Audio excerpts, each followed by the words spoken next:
34 நாட்கள் 10,000 கிலோமீட்டருக்கு மேலான பயணம், ஒரு நாளைக்கு குறைவில்லாம 14 மணி நேரம் மக்களுடனான சந்திப்பு, 100 தொகுதிகளை நாங்க முடிச்சிட்டோம், மக்களை காப்போம், தமிழகத்தை மீட்போம், சக்சஸ்ங்க அப்படின்னு கொண்டாடி கொண்டிருக்காங்க அதிமுகவினர். குறிப்பாக எதிர்க்கட்சி தலைவர் அதிமுகவுடைய பொதுச் செயலாளர் திரு எடப்பாடிங்க பெருமிதத்தோடு இதை பதிவு செய்கிறாரு. ஆனாலும் ஒரு சிறப்பான எதிர்க்கட்சி தலைவர் போல செயல்படலை. சிப்காட்டு பிரச்சனை இருக்குது, மேல்மாலை, இன்னொன்று வேங்கை வயல் பிரச்சனை, பரந்தூர் விமான நிலைய சிக்கல்கள், ஏன் இப்போ தூய்மை பணியாளர்களுடைய போராட்டம், திரு அஜித்குமாருடைய மரணம் படுகொலை, இன்னொரு பக்கம் திரு கவின்குமாருடைய படுகொலை, இப்படி பல விஷயங்கள் நடந்திருக்கு.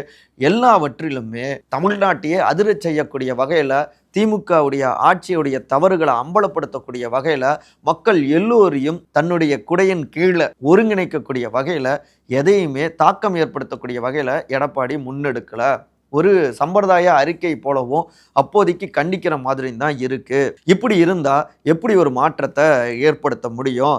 சரி, இந்த 34 நாட்கள் 10,000 கிலோமீட்டர் பயணம்னு சொல்றாரு.